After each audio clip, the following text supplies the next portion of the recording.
Bonjour, Annie, Sego. Welcome to this session called Journalism and Media Lead Education and Reconciliation. My name is Ludivine. I'm the bilingual program manager at EcoSchools Canada, and I'm very happy today to facilitate this session with Georgia from University of Toronto. Before we start, we just invite you to use the chat box to introduce yourself and the traditional land you are joining us from today. I'm originally from France and I moved to Canada over 10 years ago now. I'm joining today from Toronto, covered by Treaty 13 with the Mississaugas of a credit, or as I learned actually during ECOM, the Michazaki, and the Dish with One Spoon, One Pole Bell Continent, an agreement between the Haudenosaunee, the Anishinaabe, and allied nations to peaceably share and care for the lands and resources around the Great Lake. I want to say Chimigwich to Nibi, the land and the air I'm privileged to enjoy every day with my family. So it's my pleasure now to present our two guest speakers today. Kevin Milne leads the Four Canoes team and spends months within Indigenous communities. He facilitates the relationship between elders, community members, councils, and educators within the communities, and also teaches journalism and photography in each location. Kelly Brownbill conducts countless cultural awareness training sessions across a broad range of service sectors, including key staff from both the provincial and federal governments. She works with Aboriginal Indigenous communities to develop healthy agency models. I'm handing it over to you two now. Thank you. Chimigwech, I'm going to share the screen, hopefully. And say, Wawena Bojo, Wabananga Kikwe Indigenous Kas, Wabja Shido Dem, Migma Anishinaabe Kwayandao, Dom Guk Donjaba, Uppeting Mede Kwayandao. Thank you so much for welcoming us here to this amazing conference. We are very, very happy to be with you today. I am Kelly Brownbill. I am the Senior Editor and Cultural Advisor for Four Canoes. I am very privileged to join you today from the traditional territory of the Anishinaabe people, specifically those of the Three Fires Confederacy. It is my privilege to live and work and play on this territory that has been kept safe for thousands of generations by the original peoples here, and that the standard of life that I enjoy today is due in no small part to the forced sacrifices of those original caretakers. It is my responsibility to never forget that and to do what I can do to change that. Miigwech. Hello, my name is Kevin Milne. I'm the Senior Journalist and Media Lead for Four Canoes and Canoe Kids, and the founder and CEO of Reality Media. I'm a photographer, journalist, and a cinematographer, and there's a story that we hear how, against almost all odds, Kelly and I seem to meet and get a plan going, and we hope that what we have done has created some interest and some abilities for people to look at land-based and culture-based education in a different way. So the Four Canoes project that we're here to talk with you about today is about teaching with culture so that we can learn. And that phrase, teach with culture and we can learn, is what enters into all of the work that we do. We wanted to create community created resources and to make it authentic to going from the community to the classroom. Kevin and I met mutually frustrated by the lack of resources that we had to talk about Indigenous communities, Indigenous culture, Indigenous ways of knowing, particularly when it comes to the environment. And we didn't have a way to share that. And that was the genesis of this whole project. We also then have one large edition. The picture you see bottom left is the Four Canoes. That's our first volume, which we launched in January of 2016. There are 28 it'll take us another 12 years, but we've just finished volume 6. There's children's books that we add to each two that are to accompany the others for a resource. So the large editions are between 150 and 200 pages, and they've got many, many articles and tons of pictures of territory. We are encouraging people within the communities to become journalists, whether that means bloggers or vloggers or authors. In fact, Gifts for Donna is Kelly's daughter. And as you can see from that little button there to the right, her book was awarded Best in Canada for teens and for kids. So this is an opportunity for us to bring authors forward and hopefully generate enough interest in so that people know them so they can be on their own.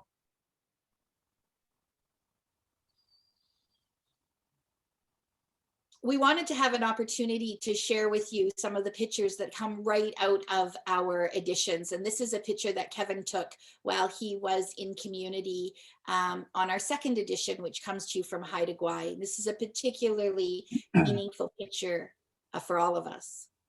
And I'll just touch base for a second. We won't do this with all the pictures we feature, but this one's important. This is in Old Masset, which is the Indigenous community at the tip of Haida Gwaii. And this particular gentleman, Jim, is quite an extraordinary man. And I saw this, I had met him already before, because we tend to get involved with the people, and before we take any pictures or even write anything down for quite a while. And I just was stunned by the beauty of this particular thing. And he mentioned that, and in fact, it's a commemorative pole that's very special to him. His son had passed by suicide. And I said to Jim that, well, goodness, I won't take the picture then, Jim. That's too personal. He said, it's not personal. Sharing his life and celebrating it is something I'd love the world to see. So it gives you an example of getting into a community to find out more than it's not just a piece of wood being carved, that it has real meaning. And if you don't get to know a territory, you can't get to know the people. And that's the difference, I think, that we try to bring forward. And I think that this particular picture, it's really poignant, that idea of we being a conduit for the voice of the community. Neither Kevin and I were comfortable with sharing this particular photo, but it wasn't our decision to make. It was the decision of the person who wanted that story told and wanted that picture to be part of something that was permanent. That magazine will exist forever. So that really speaks to how we are led by the community in making our decisions.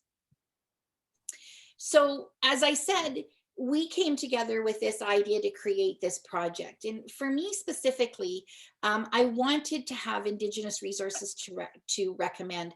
I do cultural competency training. I've been doing it for 25 years. I'm talking to people from all sorts of different segments, from the federal, provincial governments, all sorts of service provision, healthcare, things like that, educators.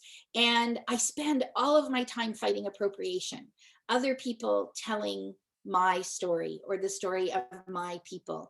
And I'll give you my little chicken McNugget on appropriation.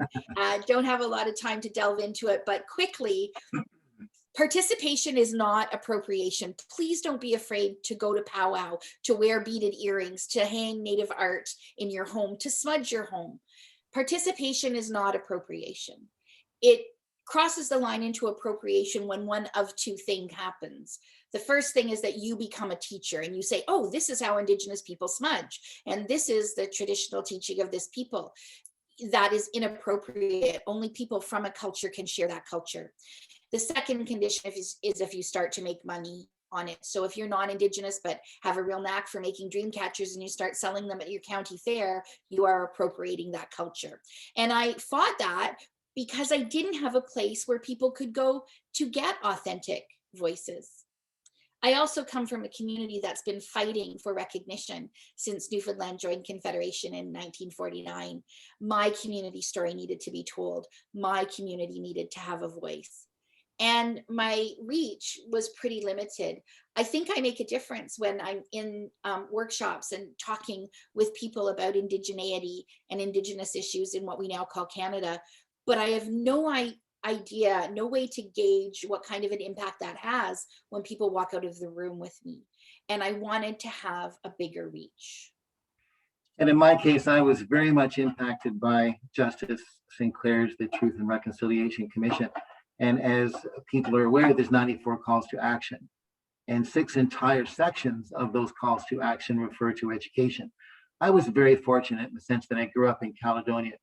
And Ohsweken Six Nations was right there. In fact, and don't judge me for this, but there, in most cases, I didn't know that my friends were even Indigenous till grade 9 because I was with them since kindergarten. But that's different than most folks have. And so that open-mindedness was there because it was built in, not only because of the relationships I had, but also because of the way my parents demanded contemplation about equalities and equity.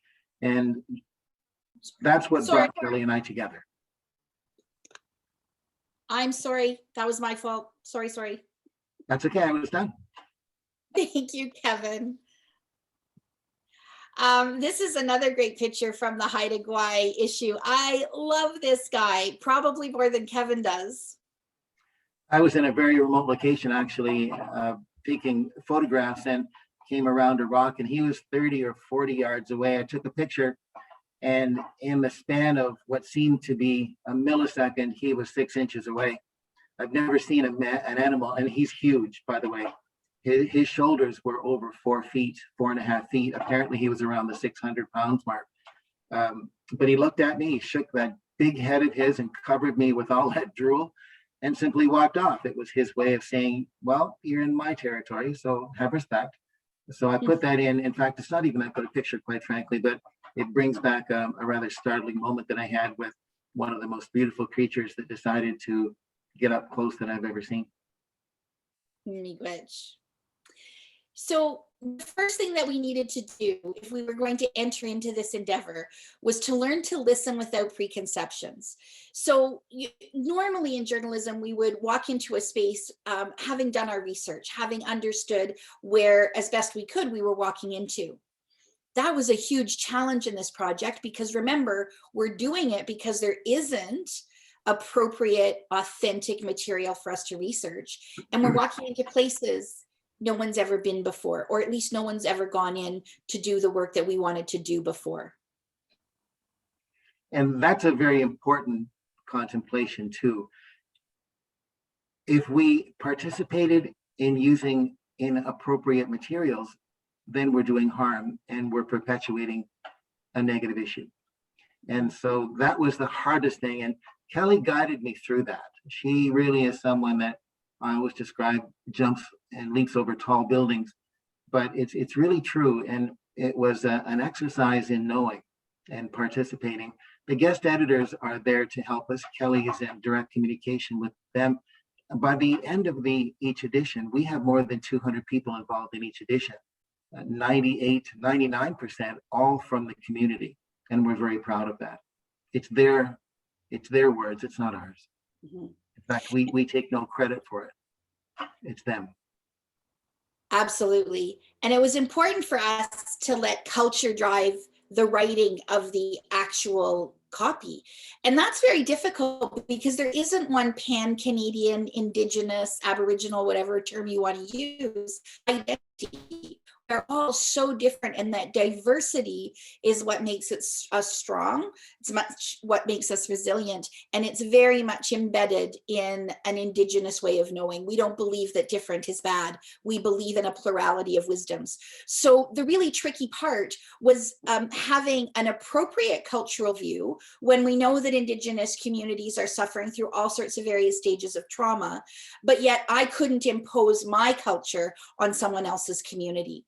And so it's very much a learning for all of us how to portray culture in a way that is accessible, acceptable, authentic, and appropriate. And I should have mentioned in the 2 slides ago that in Justice Sinclair's 94 calls to actions, he also made it very clear that it's going to take both Indigenous and non-Indigenous. He gave us who are non-Indigenous permission to get involved as long as we're there to listen and learn and not dictate.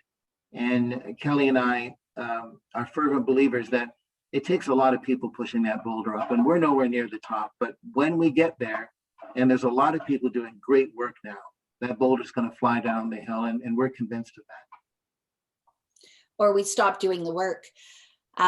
This is another one of the pictures out of one of our magazines. Kevin, is this Haida Gwaii too? It's on the way to Haida Gwaii. It's called the back channel from the north tip of Vancouver to Haida Gwaii. And as most people know, Haida Gwaii is about 600 miles north of the tip of Vancouver Island, about 300 miles offshore. The reason that this one is, apart from just being wicked cool, is that oftentimes the colonial contemplation is that, wow, that country was empty. Well, you know, there's no roads right there.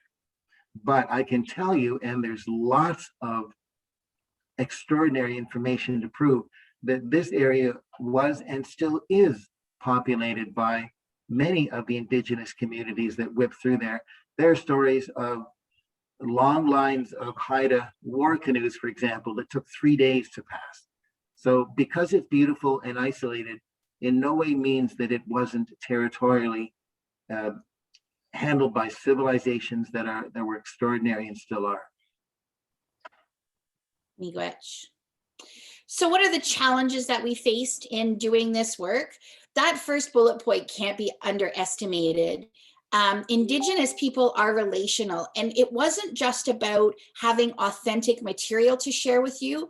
It was about demonstrating that this work could be done in an Indigenous way of being, an Indigenous way of knowing, which means we had to be relational. We had to make time to embed ourselves into the lives of these people and the lives of this community and the territories that we entered into in order to relate to them to properly do this work. Tell you a really quick story about a pan-Canadian organization that I work with doing consulting on Indigenous issues. We had a conference call, a 2-hour conference call scheduled for a meeting with a bunch of elders from coast to coast to coast. And there was a 2-hour conference call with a long agenda of all sorts of things that had to get done. And at the end of the 2 hours, not one thing was scratched off of that agenda, not a single thing, because the elders took control of that call. They needed to be relational. They needed to spend that time getting to know one another, getting to know their points of view, understanding where they were coming from. And that, in a corporate setting, to a funder, maybe it looks like, oh, nothing got done, what a waste of resources. But from an Indigenous perspective, everything got done. And we're so lucky that land-based education is becoming so prevalent and respected, which includes traditional knowledge. And that's a joy that I can't explain properly when we know that that's happening. And it's important too to understand we happen to be using Fork Canoes and Canoe Kids to explain how we got to this point, but there are lots of great resources out there. So we are one of many that are really taking up the challenge and learning from each other as we go. One of the issues was how do we get materials into the classroom? And that was huge, because if you start a new project, then you've got to go through typically distributors, but they take such a large percentage that by the time it's done, there's little in terms of the ability for them to get multiple copies. We had to confront that. We decided we're going to try to grow this simply with one primary distributor, which is Good Minds, an extraordinary company. They're based out of Oswego in Brantford, and between the two of us, we're cranking along. We're pleased to say that we're in every province, every territory, and there's a little more about that coming up here, but so far so good. Rich. Who's this guy, Kev? Oh, I put this in because not only is he a joy, but oddly enough, we get emails, and we get hundreds and hundreds of emails a month, but from teachers and students. There's always a few that say, well, how did you get an Indigenous person to smile? And it's because if you look back in history, there's these posed pictures, and quite frankly, they didn't have a lot to smile about. But I can tell you this, that I have never been in a more joyous place than in communities, and I've had the privilege to live in dozens now. So I can tell you there's lots of laughter, and there's lots of music, and there's lots of singing. And sure, there's the odd issue, just like in every place. But there's no effort to try to get smiles in a community. And that's one of the ways to bridge that gap. A smile goes a long way to the invitation. And I'm not always in community. In fact, I'm very seldom in community because of the realities of my responsibilities. Kevin is the one who spends the most time in the communities, and I try and support not being there. Pictures like this tell me that Kevin is doing a good job, because if we're not seeing those sorts of smiles, it means the people that he's interacting with are not feeling safe. They're feeling like he's one more non-Indigenous guy walking into the community to tell them what they need or to tell them what they should do. When we see faces like this, we know that they see him coming in as authentic and appropriate, and that he's there to listen. So to me, the smile may be joyous, but it speaks to me about safety. Huh, you've never mentioned that before, Kelly. That's quite nice. I'm going to let everybody in the secret. When we go to New Zealand, Kelly is coming. So is her husband and hopefully her daughter. Also, we're taking a librarian and a teacher with us to blog and vlog when we do the Maori edition, which is coming up this winter. Because we've become a little more sustainable, we're actually taking a team with us this time, and they have embraced the opportunity. That's going to be a wonderful edition. I didn't tell you because I didn't want you to get a swelled head, Kevin. So, that makes sense. So the whole operating process here is that only Indigenous voices should tell Indigenous stories. I don't think that needs to be elaborated on. Gone are the times when someone else is going to look at what we're doing and write down their perception of that. That's why I have so much work to do, is I'm constantly removing false information that was based on our history books, that was based on somebody's perception, not reality. I have to remove all that before I can even start to talk about the truth. We're not doing that anymore. We also need to understand environmentally, particularly in education, that science is not enough to get us through. And Dr. Suzuki, who is always has an article in all of our Four Canoes books, our magazines, our large editions. And this is a quote actually from, specifically from a co-production that Four Canoes has done with Owl Kids. We've worked together to create a very special Indigenous issue for June to celebrate Indigenous Month and National Indigenous Peoples Day on June 21st.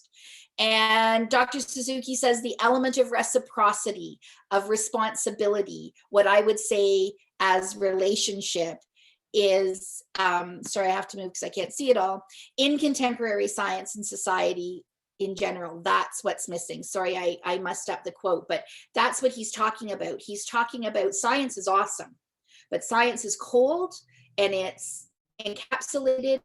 We need the relationality. We need the reciprocity and responsibility in order for us to save our planet. And we also believe that continuing to do the same things is going to create the same result. It's not good enough. We cannot rely on what everybody else did. We need to plow a new path. And we hope that while we plow that new path, we make it easier for people to come after us as well. I was at the University of Guelph about 3 weeks ago, and something happened that I thought was the milestone. And that gentleman, who happened to have 2 PhDs, simply referred to science that included traditional knowledge as well as the book learning, as he mentioned it. And that's a huge change. So science means not just what happens in a lab, but what happens in nature. And that's very important. We decided that we would simply go ahead and try this. It's quite expensive to do these editions, and we were willing to, out of our own pocket, make this work. And which is why you see no advertisements in any of our materials. It's not politics, there's no advertisements, it's the people, and that's it. And at this moment, today, we're in a little over 5,000 schools and libraries and about 1.3 million readers, and growing in Canada. And I'm told that's pretty good. So we must be reaching people that want the stuff. It doesn't necessarily mean that we create perfect work, but it means that we, along with other people, are beginning to produce materials that are authentic, to the point that people want to embrace them and learn and listen. And that really is the only goal we started out with. We had quite a low bar. We did not do this to make money. We did this because making money wasn't getting the job done. Think about a 150 to 200 page magazine that looks like National Geographic with no advertisement in it whatsoever. We didn't want to relinquish editorial control. I always tease Kevin that I think we started this operation with a business plan that was about as sophisticated as My Dad Has a Barn, Let's Put on a Show. We just started, we didn't let anything deter us. We just started walking down the path and tried to jump every obstacle in our place. And Kevin is amazing at keeping us on the straight and narrow. I will say that the business plan we had was 6 communities in Manitoulin Island that dug in, including the elders. And I don't know if maybe that doesn't fit within the CMA contemplation, but I can tell you it's one of the best business plans I've ever seen from an emotional standpoint and a willingness to share.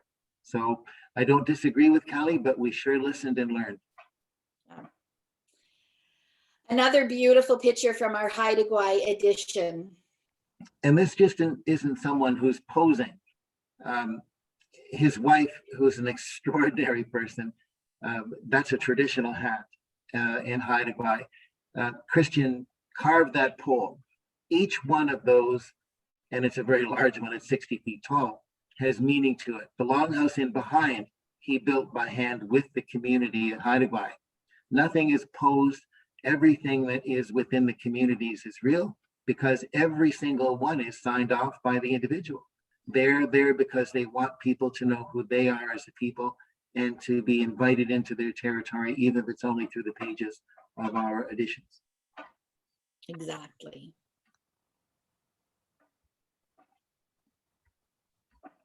Kevin is the one that moves into the community. And that's every time we finish an edition and we love it, there's a nervousness that goes into the next one, because we don't know if we can make lightning hit 2, 3, 4, 5, or 6 times. When we go in, it is without any game plan or contemplation. It must be organic. And often we're there 2 or 3 months before we've built up relationships that allow us to be invited into homes or to harvest or to be on the water or in the mountains. And it's not laborious, it's joyful. And if it's the case that you, and we've been told this so many times, that the communities are open to everyone as long as they have an open mind and an open heart and are willing to listen. And this goes for the people within other Indigenous communities too, going to other Indigenous communities. And so we build the content with an extraordinary amount of consultation. We start with hereditary leadership, and then we go to chief and council, then we go to the community, and then we go to elders within the community. So there's a lot of work to be done before anything can happen. And it always starts with a request for permission to be on their territory. And if that is done, then we may go ahead. Quite frankly, it's becoming a lot easier. We've got such great relationships with the communities we work with, even after it's done. And maybe that's a good indication, but we have things to show people. The hard one was the first couple, because we were going to people with nothing except an idea, and they were still willing to share, which always amazes me. Absolutely. And in fact, I never thought about this until just now. This process is so organic that Kevin spent a couple of months in a particular community, and that particular issue is not forthcoming. It's not, maybe we'll go back and we'll revisit it, but that work was invested and there wasn't the proper community support for it to continue. So we put a pin in it until it was a more appropriate time to go back to that community. And, you know, that seems like a lot of wasted resource, but that's what we need to do in order to make sure that this process is safe and the product of community vision. So and by the way, the community was fully invested, but like any community, there was people that were butting heads about the politics of things. So it wasn't that they didn't want the edition done, they still do. It's just that it wasn't the time. And the time has to be right organically as well. Right. Miigwech.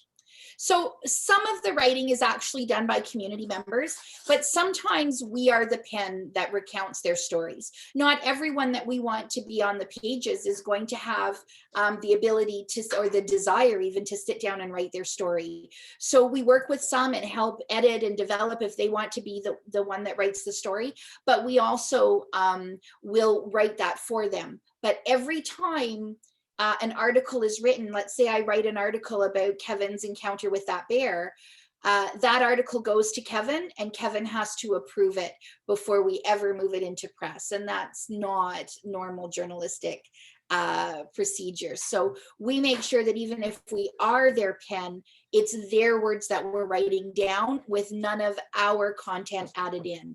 And that ensures that those traditional perspectives, even today, are the main focus of the book, that we're hearing from the people, not what we think we should hear from the people. And I'm going to jump in on this one because I think that's particularly poignant with this picture of Dave from Manitoulin Island. This Manitoulin Island issue was our very first issue, and we learned so much about this process in engaging with the people on Manitoulin. And one of the things that became evident to Kevin and I really soon is that although it was important to talk about the amazing cultures from the beginning, the creation stories, those traditional teachings, that was so important. But it was also so important that kids around Canada get an idea of what we look like in our communities today. Dave is the epitome of an Indigenous harvester, and just an amazing man doing that work. And we wanted to picture Dave as someone who's there today, not just these pictures of old Indians with these Hollywood type versions of what we looked like before. And Dave is quite an extraordinary man anyway. He's a Renaissance man. He can do anything.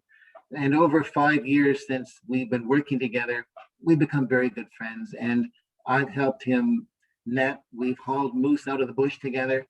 And together, and he wanted this because he's not, just like Kelly mentioned, particularly an author, but I've been out with him so often. We just sat down and decided to pen this book together. It's all Dave. And at the end of the day, this is another one of our titles that was listed as the best in Canada for kids and teens. And I'm so very proud of Dave for that, because that was a big hurdle for him to put his own story in there. And now it's all across Canada. And we're thrilled with that. Absolutely. Absolutely. So what else do we do? We've talked about this already. Individual and community approval is so very important. Each article has to be approved by the subject. If they don't like it, we don't print it. And we have gone back a number of times where I don't think you've quite got it, or that's not quite what I mean. We've gone back and done 3, 4, 5 edits if they really wanted to put that time in it to make sure that they are represented.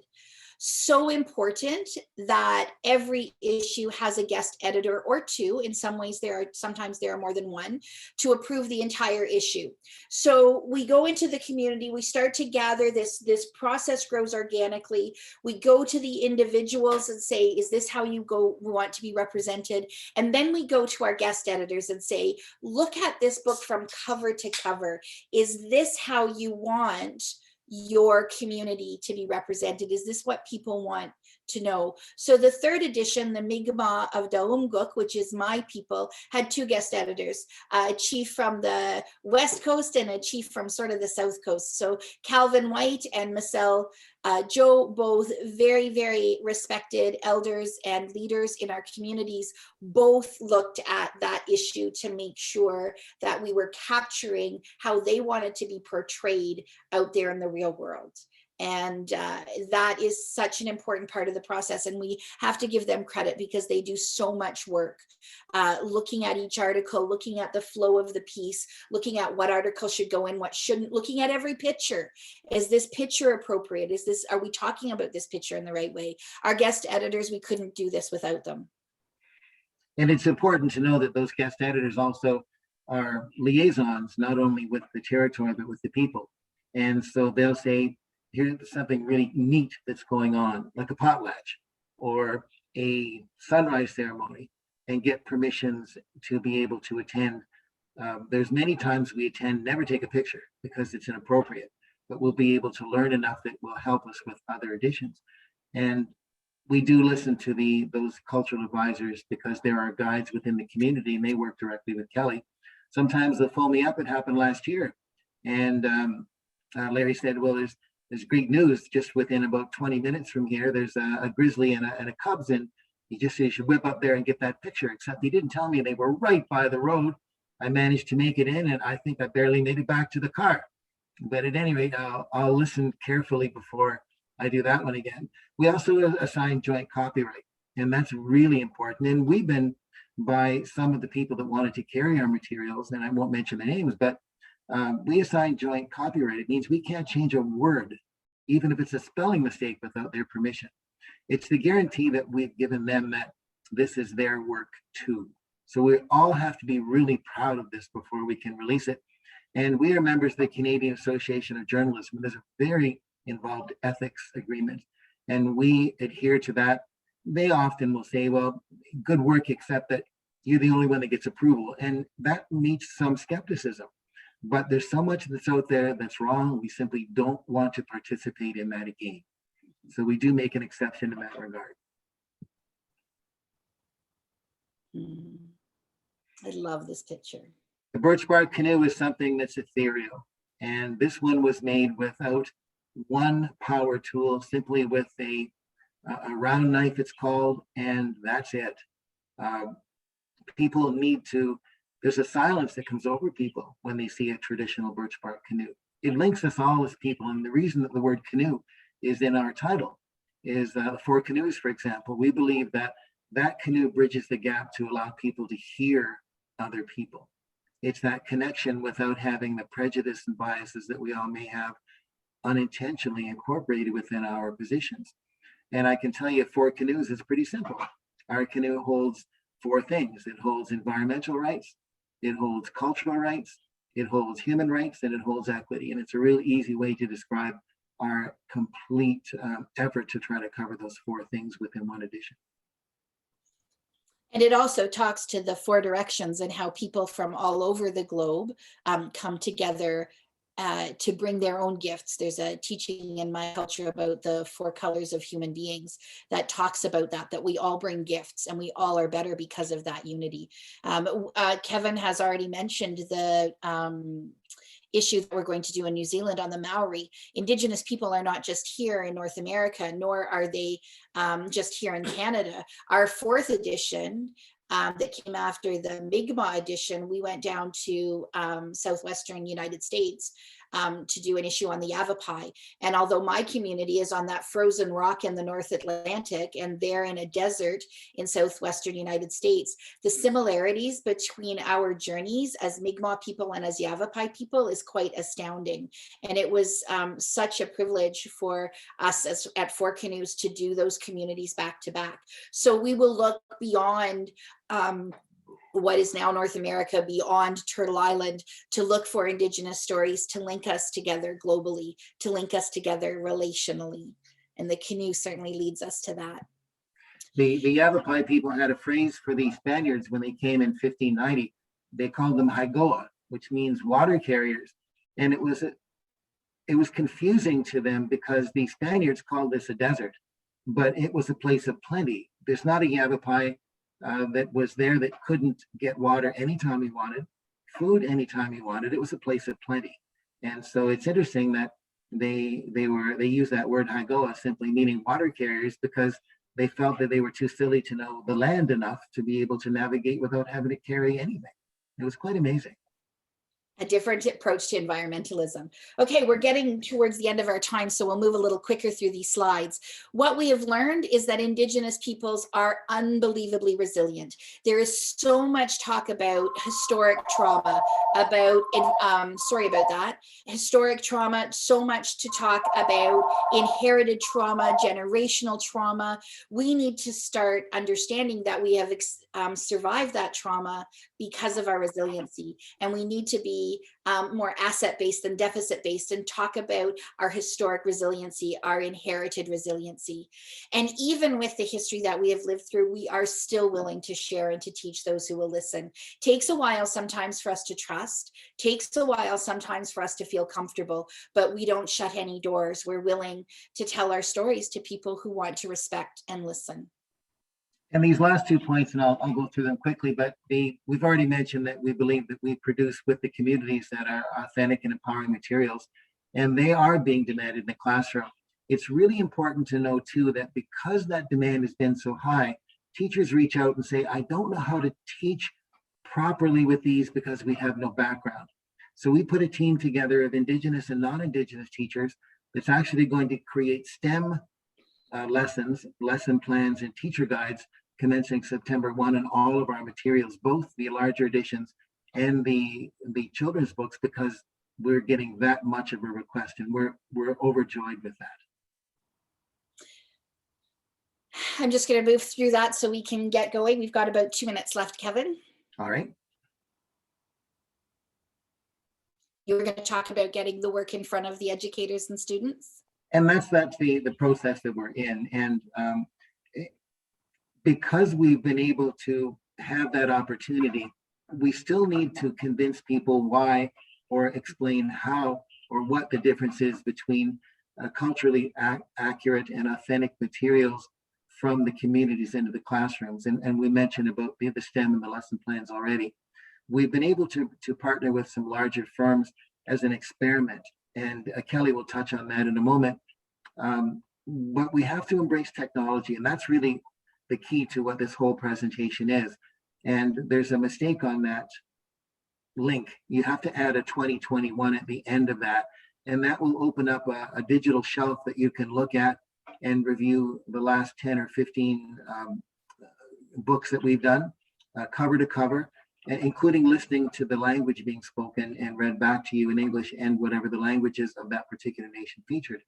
And so we've done this with grit, but at the same time, we've been encouraged by educators who really want to get this material. And we, along with others, have really encouraged others to take up the path that we started and that others have shared and started paths of their own that make this a good news story. We've created new ways of educating as well. The people who are writing our children's books are actually now connecting virtually with classrooms and going into the classroom and engaging with the students.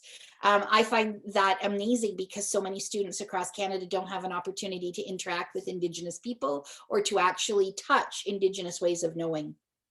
In September, we're launching a series of lectures, including one from an elder hereditary leader in the Deketh people, who will be teaching people the difference between hereditary leadership, elected chief and council was brought in by John A. MacDonald, and municipal and provincial governments. It's going to be extraordinary. We don't just work in the confines of K to 6 or something.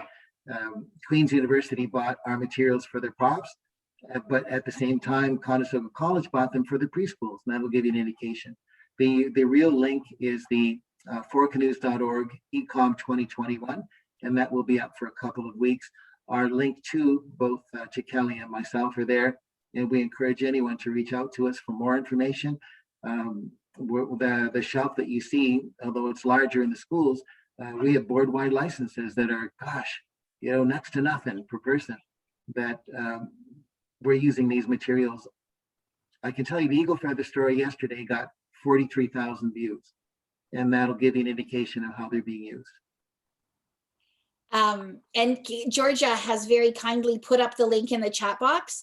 I'm not sure that you can copy it. So if you want to do a screenshot or take a picture so that you have that link, the proper link is there in the chat box, as well as Kevin and my contact information.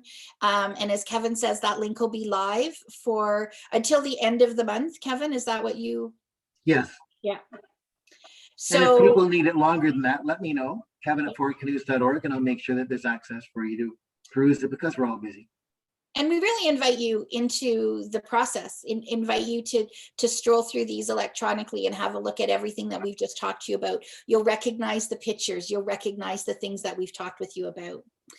And this is, this picture is what we chose to end with. Chimigwach's big thank you in the language of the people whose territory I have the privilege of living and working on. Welaliok is thanks to all of you in the language of my people. And this is an amazing photo that Kevin took at my home. This is, I don't know, 100 feet from where I sit and have tea in my cousin's home when I get to go back and visit. And this is how we define ourselves. This place is inevitably part of my sense of identity. This is Flat Bay, this is Domguk. So I wanted to leave that image with you. So Chimigwach Wailaliok to all of you. I think we got ourselves, 42 minutes. We were aiming for 40. So we have a few minutes left. I think if anyone has a question for either Kevin or I. Yeah, thank you very much. It was amazing. If you have a question, you can either write the question in the chat box, or you can just unmute yourself and maybe turn on your camera if you wish to ask your question. I'll go nothing back off bounds for a question. And I'll go back here in case people missed the link. Or do you want me to stop sharing for the question part? No, as you want. You can leave a slide if you want. You are most welcome, Suzanne. Thank you for joining us. And feel free to reach out to us via email if you have any other additional questions. We're happy to have that communication. We view that those conversations make us better. Some of the things, well, please feel free to type in a question, but while we're waiting for that, one of the things we didn't talk about because we weren't sure we'd have time to explore is the amount of information we put into our magazines and books about traditional harvesting. So important to understand that balance with the natural world that has been part of Indigenous culture for literally thousands of generations. The Haida Gwaii issue talks about that. The Mi'kmaq issue talks about that. You had the picture of Dave harvesting fish in a very modern setting. That really speaks to how we wanted to enter in discussions about the environment and about our responsibility to the environment, is to really showcase those traditional methods of harvesting and eating. Kevin gets to eat all sorts of cool foods when he goes into these communities, right, Kevin? Yeah, even when I was in Guatemala, there was spiders that they put it in ashes, and I thought it was a joke, but they're kind of crunchy. They're the size of dinner plates, by the way. They were about 9 inches across, tarantulas. And that's why I don't go to Guatemala.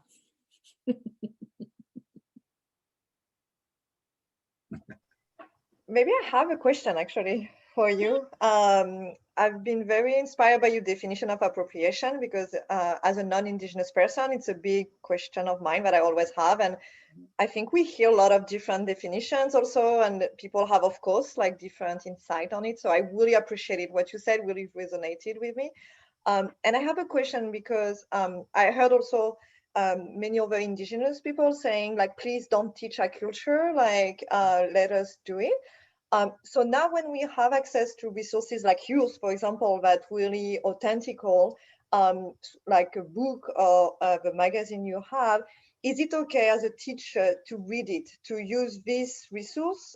Because not every teacher has the chance to have a committee member coming to the classroom, which I know is the best, to have like really someone to talk to students. But is it okay to read a book or a magazine that comes from an Indigenous voice and read that to a student as a tool to teach?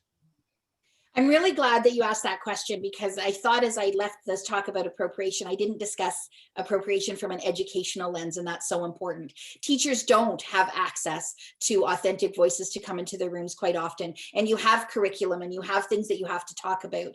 So the difference in education is to say, this is what I've been told.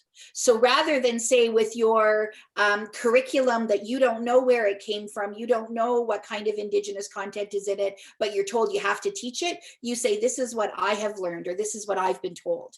But that question is why we created these books. So you don't have to say, this is what I've been told. You say, hey, let's read a book from an Indigenous author. Let's look at an article that was written from the perspective of an Indigenous person. That's one of the things that my daughter did. She wrote Gifts for Donis, and then Kevin set her up with a school, and she spent 40 minutes with 800 students who'd never seen an Indigenous person, never seen an Indigenous author, and they got to ask her anything they wanted to. And so absolutely. So when it's material like this that you know that's authentic, you say that. I know that this is authentic because Zigwin Mixamong is an Indigenous young woman. She's a poet and a playwright, and there she is. And then if it's stuff where you don't know, you say, this is what I've been told. This is what I've heard. Does that make sense? It does. And thank you so much, Miigwech, because I think what you're doing is such a beautiful gift for any teachers or anyone anyway who wants to learn more. And as you said, it's so hard to find those authentic voices. And especially I know Indigenous culture, a lot of Indigenous culture, it's all by words, right? Like by telling the stories yourself. So thank you so much for doing this work. It's amazing. And that's one of the reasons that the lesson plans that we're bringing out in September that are based on curriculum, we're actually teaching STEM with it, not the culture. So the culture is done by osmosis because of work, but the teaching will be on how to teach math and physics, and it's the difference between, you don't have to worry about appropriation the way we're doing it, because you're not teaching the culture. You're using stories from the people within the culture to teach math and the rest of it. It's going to be a lot of fun too. Yeah, that I will keep an eye on it. Like it's very great. So it's already 2:20. We already arriving at the end. So chimigwech to you both. That was amazing, and thank you everyone who attended the session. As I said, it was recorded, so it will be up on the website. Now enjoy the rest of the conference. We still have nice sessions coming, and have a good day. And I would like to express my appreciation for the work that you folks do, as well as the folks at Natural Curiosity. And Natural Curiosity is just, I'm in awe of them. So to have an opportunity to be involved with you folks and with Natural Curiosity is, it's a privilege. Thank you very much. Amati. Bye, everyone.